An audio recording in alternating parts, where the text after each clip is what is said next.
Hi, my name is Melanie Marzin, and I am a Technology Integration Specialist at Evanston Township High School.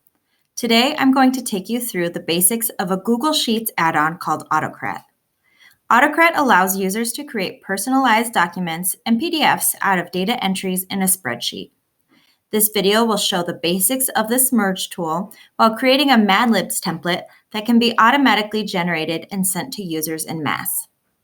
The data is first collected via a Google form, and responses are stored in a Google spreadsheet. Each respondent's data will automatically populate in the corresponding fields of a Google slide, and an email with a PDF of that slide will be sent to each respondent respectively. To add Autocrat, click Add-ons and then Get Add-ons. Once added, go back to the Add-ons tab and click on Autocrat and then Open. You will start a new job for this spreadsheet. Give this job a specific title, as you can add multiple jobs per spreadsheet. Next, you will select the template in which your data will be entered. You can merge the data into a Google document or a slideshow. For this example, I used a slideshow. However, the general process is the same for both. In order for your data to be merged correctly, you need to be sure of two things. First, you need to have double caret signs opening and closing the parameter name for the respective column on the spreadsheet.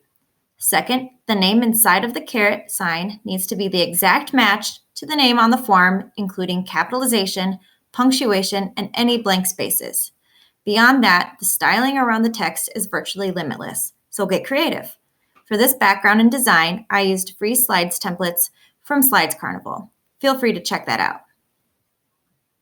Once your template is selected, click Next for the add-on to find the merge tags in the template represented by the double carets. If you have multiple tabs to your spreadsheet, be sure to select the correct merge tab at the top of the page. Normally, the header row is row 1 and the first data row is row 2, but adjust if it's different.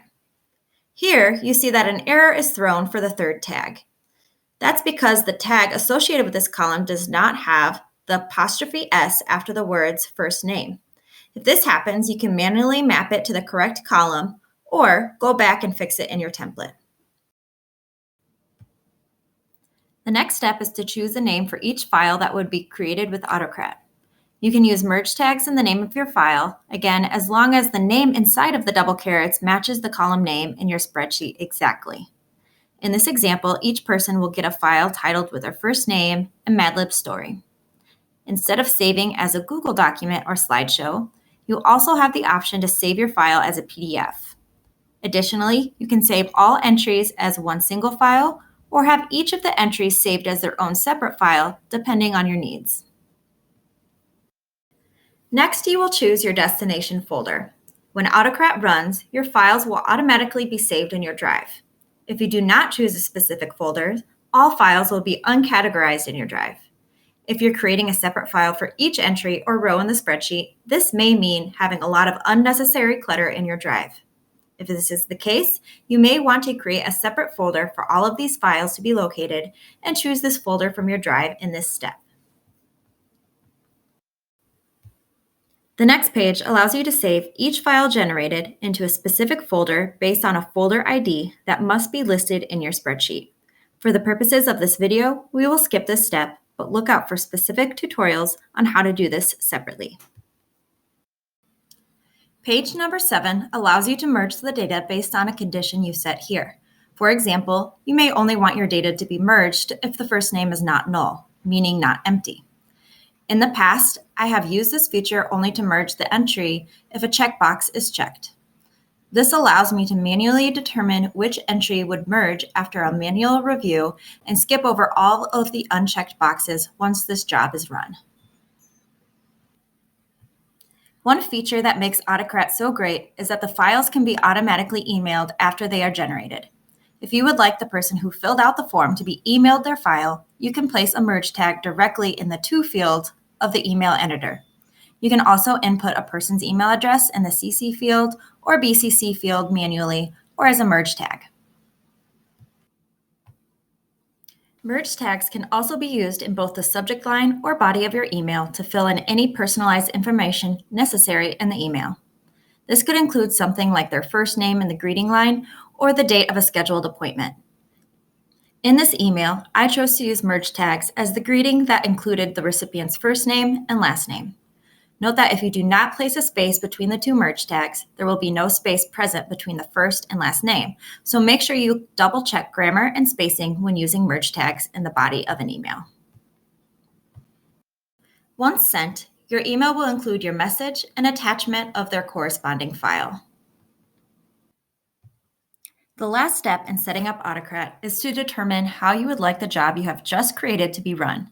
You can have the process run manually or automatically. If running automatically, you need to choose what is called a job trigger. This just means to decide what event will trigger your job to be run. There are two options.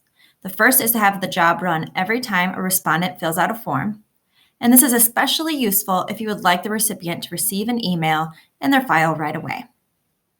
The second is to have a job run at a specific interval.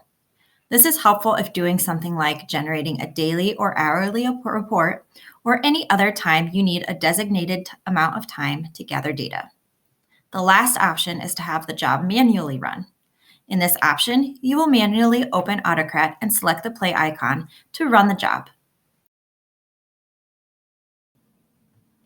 I use this option when I need to manually review the submissions and have a merge condition set, such as merge if column ready to send equals true.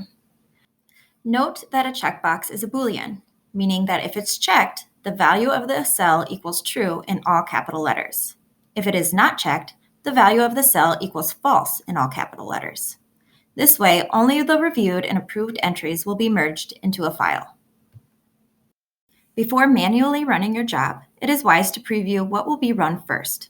To do this, click the eye icon where you will see information about how many rows or entries will be merged and the job details you have selected. From here, you can preview what the first row will look like, which is a way to catch any mistakes you have made when inputting merge tags while setting up the job.